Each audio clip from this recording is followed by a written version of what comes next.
అమ్మ న్యూస్ అమ్మ భారత్ వీక్షకులకు నమస్కారం. మా ఊరు కార్యక్రమానికి స్వాగతం. ఆదిలాబాద్ జిల్లా అంటే అనేక పల్లెలు, అనేక ప్రాంతాలు, అనేక సంస్కృతి సాంప్రదాయాలు, అలాంటి ఎన్నో సంస్కృతి సాంప్రదాయాలకు పుట్టిల్లు ఆదిలాబాద్ జిల్లా. అలాంటి ఆదిలాబాద్ జిల్లాలో ఈరోజు మనం మా ఊరి కార్యక్రమంలో భాగంగా బేలా మండలం అవాల్పూర్ గ్రామంలో ఉన్నాం. అవాల్పూర్ గ్రామ విశేషాలను, అవాల్పూర్ వింతల్ని, ఆ తర్వాత గ్రామ సంస్కృతిని, చరిత్రను మనతో పాటు పంచుకునేందుకు గ్రామస్తులందరూ కూడా మనతో పాటు ఇక్కడ అవాల్పూర్లో సిద్ధంగా ఉన్నారు. వాళ్ళందరినీ మాట్లాడించి గ్రామం గురించి, గ్రామ చరిత్ర గురించి, ఆ తర్వాత గ్రామ సమస్యలు, వింతలు, విశేషాలు అవన్నీ వారి మాటల్లోనే తెలుసుకుందాం. అమ్మ న్యూస్ అమ్మ భారత్ నుంచి మీ అందరికీ నమస్కారం అండి. చెప్పండి, అవాల్పూర్ అంటే ఒక పేరులో కూడా ఒక గమ్మత్తున్నది. అసలు ఈ అవాల్పూర్ అనేటటువంటి పేరు ఈ గ్రామానికి ఎట్లా వచ్చింది? ఆ తర్వాత ఈ గ్రామం దాదాపుగా ఎన్నేళ్ల క్రితం నుంచి ఇక్కడ అంటే ఉండబడింది. ఇక్కడ మా పూర్వీకులు తాతల నుండి చెప్పడం మాకు ఏం జరిగిందంటే, అవాల్పూర్ అనేది ఆవుల పల్లె, చిన్న ఆవుల పల్లెగా ఉండే దాన్ని తర్వాత అవాల్పూర్గా రావడం జరిగింది. దాదాపు 400 సంవత్సరాల నుంచి కూడా అవాల్పూర్ గ్రామము, ఇక్కడ మా పెద్దలందరూ ఇక్కడనే స్థిరపడి ఉండేవారు. అదేవిధంగా అప్పటి రోజులలో మొత్తం ఇది అటవీ ప్రాంతము, పురాణ కాలంలో అటవీ ప్రాంతంగా ఉండేది. ఆవులపల్లె అని నుండి ఒక గ్రామానికి అవాల్పూర్ అనే మనకు అవాల్పూర్గా అనే పేరు స్వతంత్రం వచ్చిన తర్వాత ఒక గ్రామాలకు పేరు పెట్టుకున్నప్పుడు అవాల్పూర్గా అని నిర్మించడం జరిగింది. అప్పటి రోజులలో వ్యవసాయం చేస్తే పత్తి పంట కానీ, జొన్న పంట, వడ్లు, నువ్వులు, ఇంటికి సంబంధించిన వస్తువులన్నీ కూడా ప్రతి కుటుంబంలో పండించుకునేవారు. అప్పటి నుండి ఇప్పటి వరకు కూడా ఈ ప్రాంతానికి ప్రాజెక్టులు కానీ, చెరువులు కానీ మన ఏరియాలో ఇంతవరకు కూడా కాలేదని అవాల్పూర్ గ్రామం నుంచి నేను చెప్తున్నా. ఇప్పుడు కూడా బోర్వెల్స్ కింద ఉన్న 10% రైతులకే ఈ గ్రామంలో నీటి వసతి ఉన్నది. నీటి వసతితో ఇప్పుడు చాలా బాగా పంటలు పండించి వ్యవసాయంగా కాంపిటీషన్ యువత వచ్చింది. ఈయన 10 కుంటలు తీస్తే ఇంకొకళ్ళు ఇంకా ఎక్కువ తీద్దామని వ్యవసాయ పనులకు వెళ్తున్నారు. ఇలానే అవాల్పూర్ గ్రామం ముందుకు రావడం జరిగింది. గ్రామ పెద్దలు దేనికన్నా సహకరిస్తుండే. 2006లో నేను అప్పుడు సర్పంచ్గా ఉన్నాను. గ్రామం ఇంకా ముందటికి వెళ్ళాలంటే ఏ నిర్ణయం తీసుకుంటే బాగుంటుందని 2007లో బాజీరావు మహారాజ్ సప్తా మందిరాన్ని కూడా నిర్మించినాం. 2006లో నిర్ణయం ఏం తీసుకున్నామంటే, గ్రామంలో ఇక్కడ ఆదిలాబాద్ నియోజకవర్గం కానీ జిల్లాని తీసుకున్న ప్రతి గ్రామంలో బెల్ట్ షాపులు అమ్ముతారు. అయితే ఈ గ్రామంలో మనం కళ్ళు అనేది దుకాణం ఉండకూడదని మా గ్రామస్తుల అందరి తరపున, గ్రామస్తులతో నేను సర్పంచ్ అయిన తర్వాత నిర్ణయం తీసుకొని మన గ్రామంలో మద్యపాన నిషేధం పెడదామని ఆ రోజు తీర్మానం చేయడం జరిగింది. అప్పటి నుండి ఇప్పటి వరకు కూడా 18 సంవత్సరాలు, 2006 నుండి 2024 వరకు 18 సంవత్సరాలలో కూడా ఏ ఇంటి నుండి కూడా మద్యపానం అమ్మడం కానీ దుకాణాలు ఈ గ్రామంలో లేవని నేను సభాముఖంగా గ్రామస్తుల ముందు తెలియజేస్తున్నాను. అది గ్రామస్తులు కూడా దానికి సహకరించిండ్రు.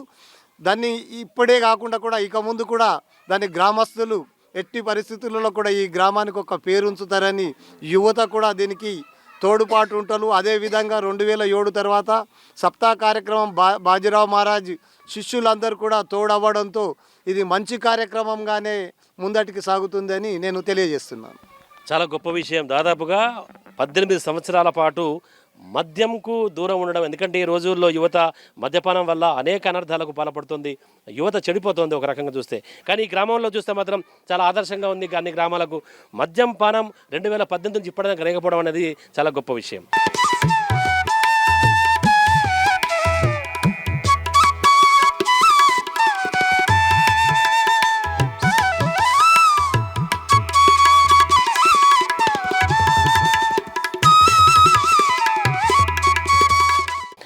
మీరు చెప్పండి, అంటే గ్రామంలో ఉన్నటువంటి, అంటే మీ అవాల్పూర్ గ్రామం యొక్క ప్రత్యేకత ఏంటి?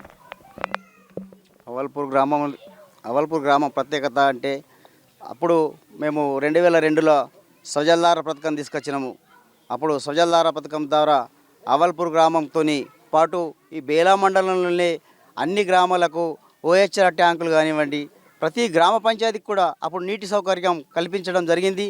ఒక అవాల్పూర్ని ఆదర్శంగా తీసుకొని బేలా మండలానికి ఏదైతే నీటి సౌకర్యం లేకుండానో తాగడానికి వాటర్ ఇబ్బంది ఉండే, కానీ అప్పుడు మా గ్రామంతోనే మా బేళా మండలంలోని ప్రతి ఒక్క విలేజ్కు నీటి సౌకర్యం వచ్చిందని ఈ సందర్భంగా తెలియజేస్తూ, అంతేకాకుండా ఇప్పుడు ఆధ్యాత్మిక కార్యక్రమాలు కానివ్వండి, బాజిరా బాబా అని కానివ్వండి, పులాజీ బాబా అని కానివ్వండి, వీళ్ళ సుందర సత్సంగ సభ్యులే కానివ్వండి, ప్రతి దాంట్లోనూ కూడా మేము పాలు పంచుకొని అందరినీ ఒకరికొకరు సహకరిస్తుంటాము.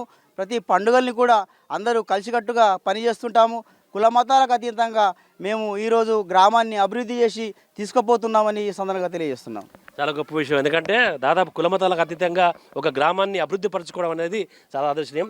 మీరు చెప్పండి, అంటే గ్రామంలో దాదాపుగా ఈ అవాల్పూర్ అనేటటువంటిది దీని విశిష్టత, తర్వాత ఈ గ్రామంలో ఎన్ని కులాలు ఉంటాయి, అంటే ఓవరాల్గా చూస్తే ఎన్ని గడపలు ఉంటాయి? మా అవాల్పూర్ గ్రామంలో మొత్తం 426 కుటుంబాలు ఉన్నాయి. అన్ని బీసీ, ఎస్సీ, ఎస్టీ మరియు ఓసీ అన్ని కులాలు ఉన్నాయి. అన్ని కులాలు మేము అందరూ కలిసిమెలిసి, అందరి పార్టీలకు అతీతంగా కలిసిమెలిసి ఏ కార్యక్రమం ఉన్నా చేస్తాము. అంటే దాదాపుగా ఇప్పుడు ఉన్నటువంటి కులాల్లో అందరి అంటే ప్రధాన వృత్తి ఇక్కడ ఏంటి? మా దగ్గర ప్రధాన వృత్తి అంటే వ్యవసాయం. మొత్తం టోటల్ వ్యవసాయం మీద ఆధారపడి ఉంటాము. వ్యవసాయానికి ఇప్పుడు మేము పత్తి, కంది మరియు శనగ పంట వేసి మంచిగానే అభివృద్ధి చెందుతున్నాం. అంటే పల్లెలే దేశానికి పట్టుకోమాలంటారు. ప్రధానంగా ఇక్కడైతే మద్యం లేకపోవడంతో గ్రామం ఖచ్చితంగా అభివృద్ధి చెందింది. ఎందుకంటే చెడిపోయేది ఒక దగ్గర, మద్యం దగ్గరనే కాబట్టి.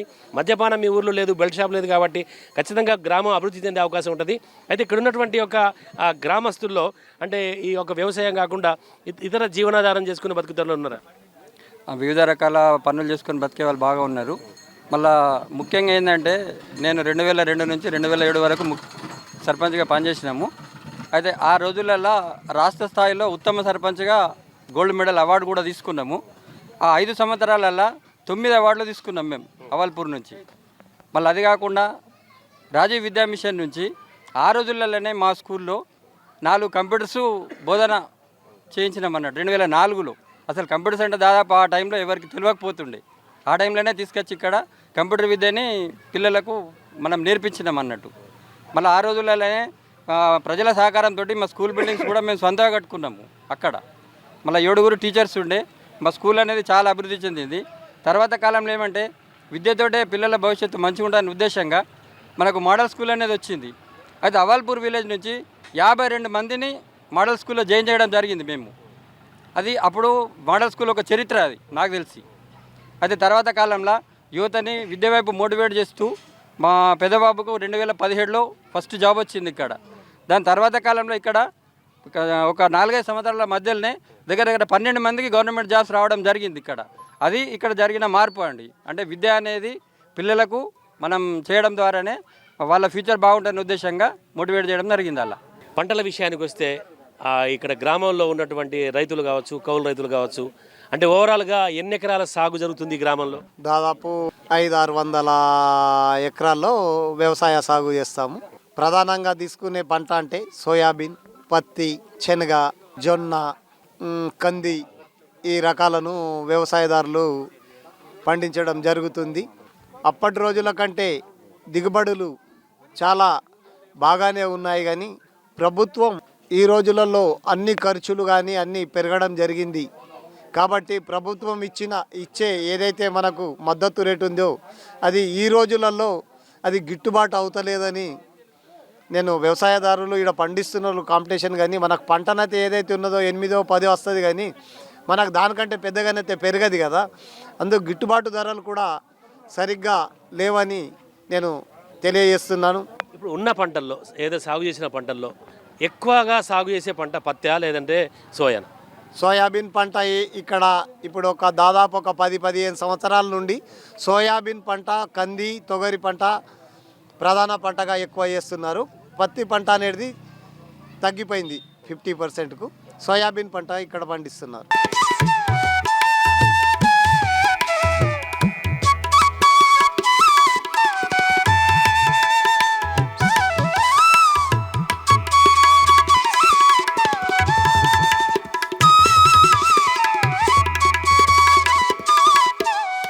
మరి గ్రామంలో ఏమైనా సమస్యలు ఉన్నాయా? గ్రామంలో ఇంతకుముందు సమస్యలు ఉండే. ఇప్పుడు కొంచెం సాల్వ్ అయినాయి, 50% అయినట్టే. సీసీ రోడ్లు కానీ, ఈ లాట్రిన్ బాత్రూమ్స్ కానీ, ఇప్పుడు మా కరెంటు సమస్య లేదు. ఇలాంటి చాలా కార్యక్రమాలు అయినాయి. ఇంకా కొన్ని సీసీ రోడ్స్ అయ్యేటున్నాయి, అవి కూడా చేయాలని. అంటే స్వచ్ఛత పరిశుభ్రతలో చూస్తుంటే కూడా గ్రామం ఎలా ఉంది? అంటే స్వచ్ఛత పరిశుభ్రత తర్వాత గ్రామాభివృద్ధి ఎలా జరుగుతుంది?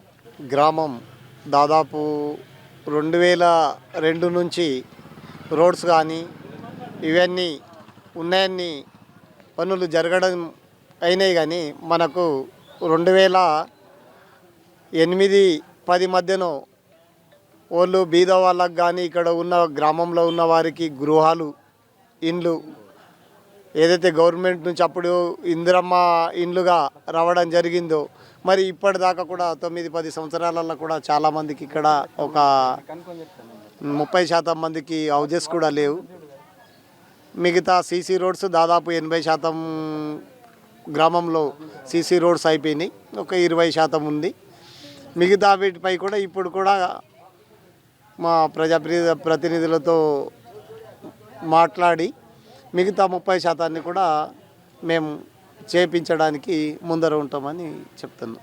అలాగే ఇప్పుడు మీ గ్రామంలో ఎన్నో కులాలు ఉన్నాయి, ఎన్నో మతాలు ఉన్నాయి, తర్వాత అందరూ కలిసికట్టుగా ఉంటున్నారని చెప్పేసి చెప్పుకుంటున్నారు. అంటే గ్రామం అంతా కూడా ఒక ఐకమత్యంగా కొనసాగుతుంది.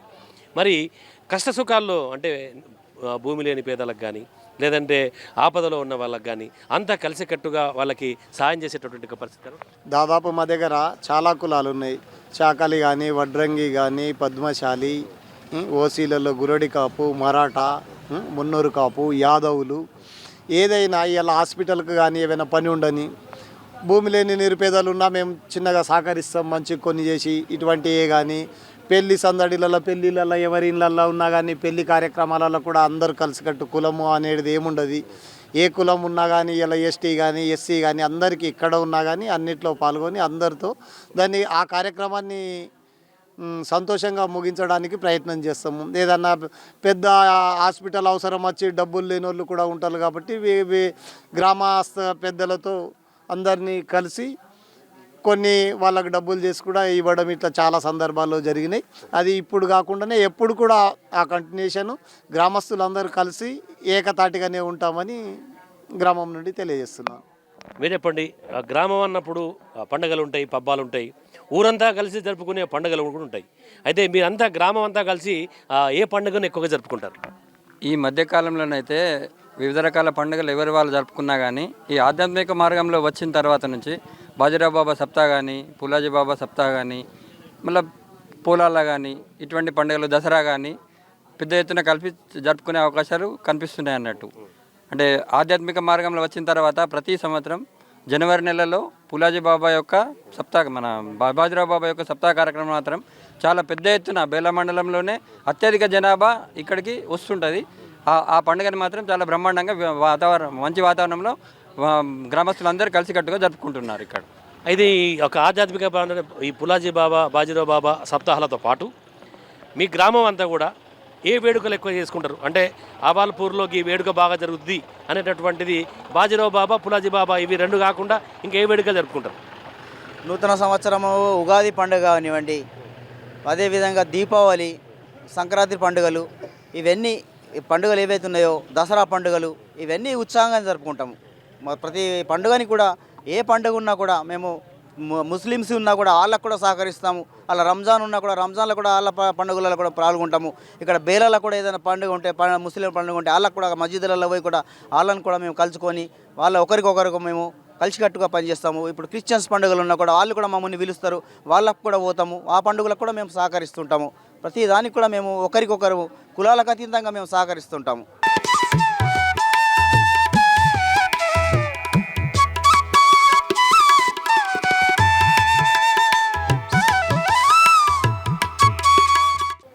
అయితే ఇప్పుడు గ్రామంలో ఆధ్యాత్మిక వాతావరణం అయితే బాగా కనబడుతుంది. మద్యం అయితే దూరమైంది అని చెప్పేసి అంటున్నారు కదా. ఈ పరివర్తన అంటే ఈ ఆధ్యాత్మిక పరివర్తన తర్వాత మద్యము లేకపోవడం అనేటటువంటిది గ్రామంలో ప్రధానంగా రావడానికి కారణం ఏంది? కారణం ఏమిటంటే ఇప్పుడు ఏదైతే అందులో కళ్ళు ఉన్నదో అందులో కళ్ళుతోని మన శరీరంలో ఏవైతే మన పుప్పుసులు ఉన్నాయో అవి ఖరాబ్ అవుతాయి. అందుకొరకు మనం మనిషి అయి పుట్టినప్పుడు ముంగట ఆరోగ్యంతో ఎందుకు ఉండాలంటే ఇవన్నీ చెడు ఏవైతే ఉన్నాయో ఒకటి కాదు చెడు ఎన్నైతే ఉన్నాయో అన్నీ మాకు పోవాలని ఇవి అన్ని తెచ్చినాం మేము. ఇవి అన్నిటితో మాకు లాభం ఉన్నది. తక్కువ పంట వాడినా కానీ వెళ్ళిపోతుంది మాకు. ఎక్కువ పంట వాడినా కానీ పత్తలాడులో కళ్ళు తాగుడో అదో ఇదో సిగరెట్ పట్టుడో అందులో పైసా అంతా వేస్ట్ పోతుండే అందులోకెళ్ళి వీటితో మనకు కట్టించేట ఖర్చు వచ్చింది. కానీ ఇళ్ళకెళ్ళి ఏమొచ్చిందంటే ఉత్పన్నం మాకు మస్తు వస్తున్నది. ఇంట్లో ఓళ్ళు చూడని ఉత్పన్నం అయింది. అంటే ఈ ఆధ్యాత్మిక భావన సంతోషం కలిగిస్తున్నారు. సంతోషం కల్పిస్తలేక పరమాత్మ స్థానం ఏదైతున్నదో లేదా, ఈ భూమి వాళ్ళదో నువ్వు చెప్పగలుగుతావా, ఈ నీళ్ళు వాళ్ళయో, ఈ అగ్ని వాళ్ళదో, ఆకాశం ఉందో, వాయు వాళ్ళదో, వీటితోనే మనం బతున్నాం కానీ దానికే విరుద్ధం పోతున్నాం మనం. అందుకు ఇవి అన్నిటితోనే మనము జన్మం వచ్చింది.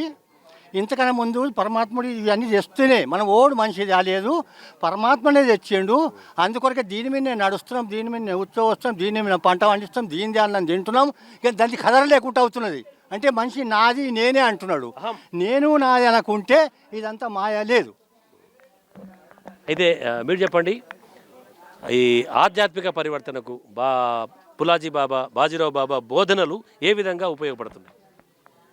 ఏదైతే మనలో చెడు వ్యసనాలు ఉన్నాయో వ్యసనాలని విముక్తి చేయడానికి బాజీరావు బాబా కానీ, పులాజీ బాబా కానీ, సుందర చైతన్య స్వామి కానీ ఏ సంతులన్న చెప్పినా వాళ్ళ మార్గంలో మనం నడిస్తే అభివృద్ధి మనం చెందుతాం. తోటి వారికి కూడా మనము మంచి అలవాటు నేర్పినట్టు అవుతుంది. అలాగే ఈ గ్రామంలో మంచి ఉన్నతంగా విద్యను అభ్యసించి మంచి ఉన్నతంగా ఉన్నటువంటి ఒక స్థితిలో ఉన్నవాళ్ళు ఎవరున్నారు? అలాగే దేశ సేవ కోసము చేసేటటువంటి కృషి ఎంతవరకు ఉన్నది? తర్వాత గ్రామం నుంచి మంచి పేరు తెచ్చినటువంటి ఒక వ్యక్తులు ఎవరైనా ఉన్నారా? ప్రధానంగా గ్రామం గురించి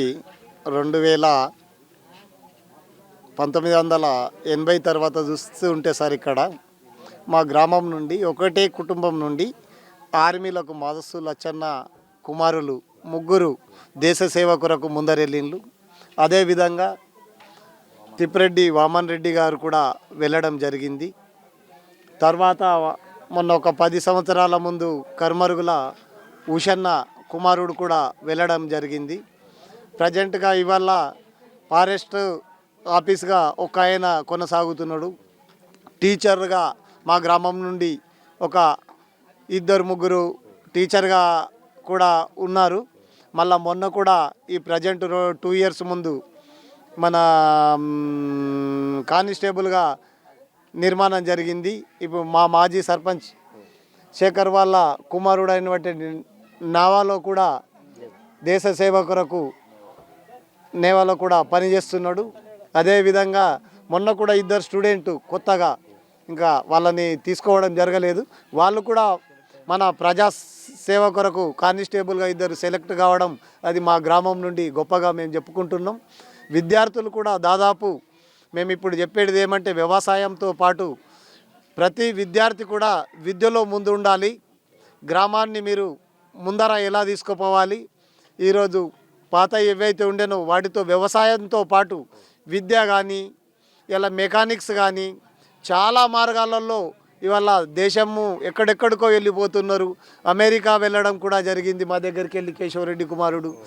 ఇటువంటి కూడా మంచిగా ఒకళ్ళు ఏదైతే ఉన్నదో జాబ్ పర్సనల్గా వెళ్ళిన తర్వాత అందరు కూడా కాంపిటీషన్ వచ్చి విద్యార్థులు కూడా అన్నిటికీ ట్రైనింగ్లలో వెళ్ళడం జరుగుతుంది.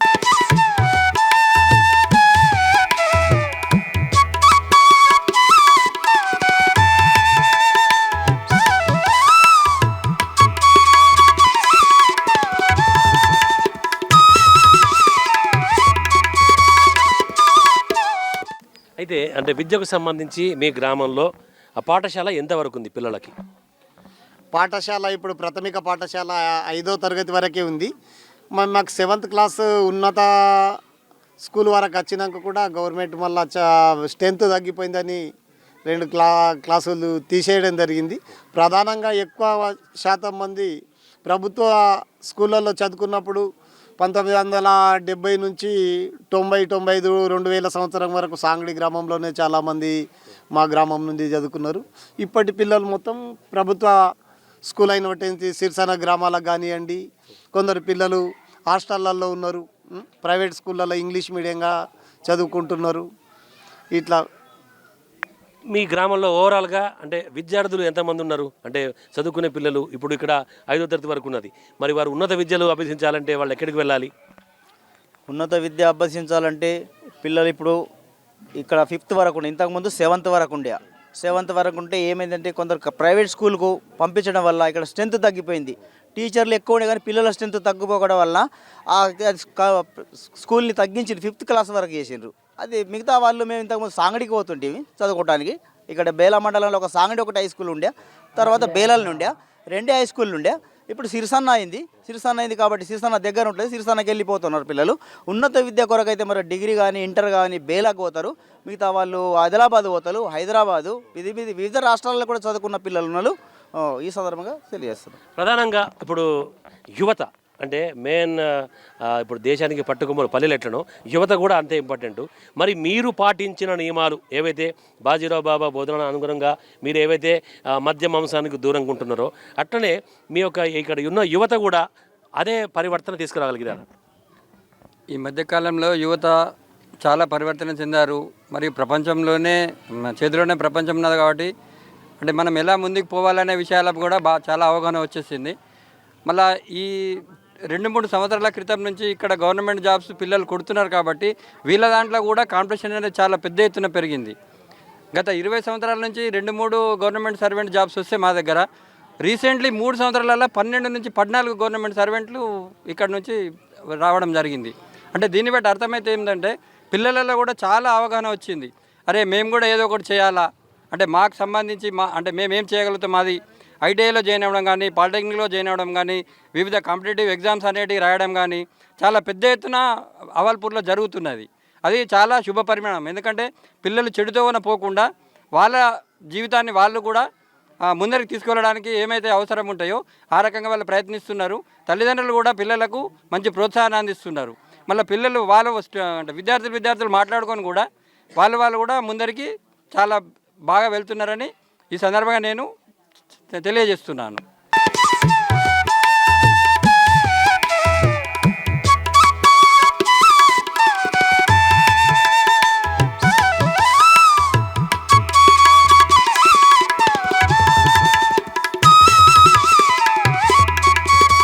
గ్రామం అన్నప్పుడు ఒక వింత ఉంటుంది. అంటే కొంతమంది అంటారే ఆ గుండంలో నీళ్లు వేసి తీసుకొని నెత్తి మీద చల్లుకుంటే కొద్దిగా మంచిగా అవుతుంది, రోగాలు పోతాయి. అలా ఈ గ్రామంలో అలాంటి వింతలు అంటే మన పూర్వీకులు చెప్పిన ప్రకారం కానీ పెద్దలు చెప్పిన ప్రకారం కానీ అవాల్పూర్లో అలాంటి ప్రత్యేకతలు ఏమైనా ఉన్నాయా? అంటే ఈ దీనికే సంబంధం కాదు, ఆధ్యాత్మిక భావనలో కానీ ఇంకా మిగతా విషయాల్లో కానీ పాత అటువంటి నమ్మకాలు ఏం లేవు. ఒకటి హిందూ ధర్మంగా మందిరాలకు ప్రొద్దున లేసి అంటే బాజీరావు మహారాజుకి కానీ, హనుమాన్ మందిర్కి కానీ, శివాలయంకు కానీ, సుందర చైతన్య కానీ, పులాజీ బాబా కానీ ప్రొద్దున ఫోన్ చేసి మిగతా కార్యక్రమాలకు వ్యవసాయ క్రమాలకు ప్రతిరోజు కూడా వెళ్ళడం జరుగుతుంది. ఉన్న ప్రతి గ్రామస్తులు కూడా ప్రతి ఇంటి నుండి ఉదయం ప్రతిరోజు కూడా దేవాలయాలకు వెళ్తారు. అంటే ఇక్కడ మొత్తం ఎన్ని ఉన్నాయి దేవాలయాలు? శివాలయము, హనుమాన్ మందిర్ 2 టెంపుల్ ఉన్నాయి, పొచ్చమ్మ మందిర్ ఉంది, పూలాజీ బాబా మందిరము ఉంది, బాజీరావు మహారాజు గారి మందిరము, మళ్ళీ ఇప్పుడు సుందర చైతన్య కృష్ణాలయం కొరకు మేము శాంక్షన్ అయింది, కమిటీలు జరగడం జరిగింది. కొత్త కాలనీలో అవల్పూర్ కొత్త కాలనీలో కూడా హనుమాన్ మందిర్ ఉంది. ఈ గ్రామానికి సంబంధించిన వేడుకలు చేసేటప్పుడు గ్రామాభివృద్ధికి సంబంధించిన వీడీసీ నుంచి ఏమైనా ఫండ్ ఉంటుందా, లేదా మీ అందరు గ్రామస్తులే తలా ఇంత చందలేసుకొని కార్యక్రమాలు జరిపిస్తారు? వీడీసీ నుండి ఇంత ఎటువంటివి లేవు, కానీ గ్రామస్తులు ప్రతిదాన్ని కూడా ఏ కార్యక్రమం చేసినా కానీ గ్రామస్తులు చర్యంత చేసుకొని మేము ముందరికి తీసుకుంటాం. అయితే ఈ ఏవైతే వేడుకలు ఉంటాయో బాజీరావు బాబా ఇలాంటి సందర్భంలో గ్రామంలో భజనలు తర్వాత మిగతా సాంస్కృతిక కార్యక్రమాలు చేసేవాళ్ళు ఇప్పుడు మన దగ్గర ఎవరు ఉన్నారా? అంటే పాటలు పాడేటోళ్ళు కానీ అలాంటివి భజన మండళ్ళు ఉన్నాయి, పాటలు పాడేటోళ్ళు, కోలలు కూడా వేస్తారు, మా ఆడవాళ్ళు కూడా పాటలు పాడతాడు, నాటికలు వేస్తారు, ఇటువంటి కార్యక్రమాలు జరుగుతాయి. అంటే ఇప్పుడైతే టీవీలు వచ్చినాయి, ఒకప్పుడు మీ గ్రామంలో అంటే టీవీలు రాకముందు గ్రామంలో అంతా గ్రామస్తుల కాలక్షేపం పెద్ద నన్ను చెప్పే ఎట్టుంటుండే? అప్పుడు ఏముండే గ్రామస్తులది అప్పటికి కూడా కరెక్ట్ అనిపిస్తుంది. ఎందుకంటే అప్పుడు ఒక రచ్చబండ ఉంటుండే, ఇలాగా ఒక రచ్చబండ మీద కూర్చుండి అందరూ గ్రామస్తులు ప్రతి సమస్యని పరిష్కరించుకుంటుండే. అప్పుడు మేము చిన్నగా ఉంటిమి, మాకు కూడా తెలుసు, పెద్దల దగ్గర పోయి కూర్చుంటుంటిమి, ప్రతి విషయాన్ని కూడా వాళ్ళు రచ్చబండ ద్వారా తెలిసిస్తుండే. ఆ రచ్చబండ కార్యక్రమము ముగిసింది. ఎందుకంటే రేడియోలు వచ్చిన తర్వాత ఈ రచ్చగండ అనేది మా నామరూపాలు లేకుండా అయిపోయింది. మరి రేడియోలు వచ్చిన తర్వాత టీవీలు వచ్చిన తర్వాత ఈ రేడియోని మర్చిపోయిండు. టీవీలు వచ్చిన తర్వాత ఇంటి వాళ్ళందరూ బయటకు వెళ్ళకుండా టీవీలకే పరిమితం అయిపోయిండు, ఆ టీవీ కార్యక్రమాలకు పరిమితం అయిపోయిండు. ఆ టీవీలు పోయిన తర్వాత ఈ సెల్ ఫోన్లు వస్తే కుటుంబ సభ్యులు ఎందరు ఉంటారో అందరికీ సెల్ ఫోన్లు అయిపోయినాయి. ఆ కుటుంబంలోనే ఒకరిని కూడా మాట్లాడే తల్లికి తండ్రి పిల్లడు కొడుకు ఎవరికి సంబంధం లేకుండా వాళ్ళు ఫోన్లలోనే పరిమితం అయిపోయిండు. అంటే ఇక ఇంట్లో కూడా ఇంటి వాళ్ళు కూడా రాకుండా అలాగా వచ్చేసింది ఈ వ్యవస్థ అని ఈ సందర్భంలో. మీ గ్రామంలో ఇప్పుడు ఈ యొక్క అంటే ఈ బృందగా అంటే యక్షగానం కానీ నాటికలు కానీ వేసేవాళ్ళు ఇప్పుడు దాని జీవనాధారంగా బతికే పరిస్థితి ఉందంటారా? అంటే ఉన్నారా? ఇప్పుడు లేదు. ఒకప్పుడు ఉండే అవాల్పూర్ గ్రామంలో ఒక నాటకాలు కానీ మేమే అప్పుడు చిన్నగా చదువుకుంటా కూడా మేము నాటకాలు వేసినాము. అప్పుడు మేము 1995లో నాటకాలు వేసినాము. పక్క గ్రామాలకు పోయి నాటకాలు కూడా ఆడుతుంటే ఎందరో మంది మా ఊళ్ళో కూడా ఎన్నో నాటకాలు ఆడుతుండే, నాటక బృందాలు ఉండే. అటువంటి బృందాలు కబడ్డీ ఆడుతుండే, గిల్లి దాంట్లో. 95లో మీరు నాటకాలు ఆడినారు? 95లో మేము అప్పుడు 10th చదువుకున్నాం. అప్పుడు ఏ నాటకాలు వేస్తుండే? సాండి స్కూల్లో ఏ నాటకాలు వేస్తుండే? అప్పుడు మేము ఒక నాటకం ఆడి అది ఏదంటే అది మార్కండేయ నాటకం అని ఆడినాం. మేమందరం స్కూల్ పిల్లలమే ఆడినాం. ఏ పాత్ర వేసారు మీరు మార్కండేయలో? నేను శంకరుని పాత్ర వేసినాం. ఏమైనా యాదుకున్నదా? పాడిన పద్యమో పాటనో డైలాగ్ ఏమైనా గుర్తున్నదా? అవి ఇప్పుడు మర్చిపోయినాము. శంకరుని పాత్ర వేసినాము. అప్పుడు మేము సాంగడి వాళ్ళు పిలిస్తే సాంగడికి పోయినాము. అక్కడ మహారాష్ట్ర వాళ్ళు పిలిస్తే మహారాష్ట్ర కూడా పోయినాము. ఇక్కడ ప్రతి విలేజ్లు కూడా అప్పుడు తిరుగుతుండే. ఎందుకంటే అప్పుడు నాటకాలంటే ఒక ఉత్సాహం ఉండే. ఇప్పుడు టీవీలు ఈ సినిమాలు ఇవేమి లేకుండే కదా, టాకీస్లు కూడా లేకుండే. అప్పుడు ఏదో ఆదిలాబాద్ పోతే ఏదో టాకీస్లో ఒక టాకీస్ దొరుకుతుండే. అప్పుడు ఒక విధంగా ఇప్పుడు అవన్నీ ఇప్పుడు కనుమరుగైపోయినాయి చెప్తున్నారు. నీకు ఎవ్వరు లేరు, నాకు ఎవ్వరు లేరు, గాలిలోన కలిసిపోదాం పదరావో జీవ బ్రహ్మ. నీకు నీవారు లేరు, నాకు నా వారు లేరు, గాలిలోన కలిసిపోయితే గగనమంతా గంట నాదం. వినుకో వినయము ఇదే పదరావో జీవ బ్రహ్మ. నీకు నీవారు లేరు, నాకు నా వారు లేరు. మంచి తత్వాన్ని బోధించిండ్రు. అంటే ఎవరికి ఎవరు లేరు ప్రపంచంలో, అంతా పరమాత్ముడే అనేటటువంటి తత్వాన్ని అయితే బోధించిండ్రు. ఇది అంటే ఈ గ్రామం యొక్క పరిస్థితి మనం ఇక్కడ చూసినాము. ఆ గ్రామం అంతా కూడా కలిసికట్టుగా జీవనం సాగిస్తున్నట్టుగా, తర్వాత గ్రామం అంతా కూడా ఒకటే బాటలో ఆధ్యాత్మిక భావనలో ఈ గ్రామం అంతా వెళ్తోంది. ఆ బాజీరావు బాబా, తర్వాత పులాజీ బాబా, సుందర చైతన్య ఇలాంటి మార్గదర్శనాలతో వారి బోధనలతో గ్రామం అయితే మంచి ఆధ్యాత్మిక పరివర్తనం. అలాగే మద్యానికి దూరంగా ఉండడం అనేటటువంటిది నిజంగా ఈ గ్రామం అభినందించదగ్గ విషయం. ఇది ఈరోజు మా ఊరు కార్యక్రమంలో భాగంగా అవాల్పూర్ గ్రామ విశేషాలు. రేపు ప్రసారమయ్యే మా ఊరు కార్యక్రమంలో మరో గ్రామంతో మరికొన్ని విశేషాలతో మరికొంతమంది గ్రామస్తులతో కలుసుకుందాం. అంతవరకు చూస్తూనే ఉండండి అమ్మా న్యూస్, అమ్మా భారత్, జనం కోసం నిజం కోసం.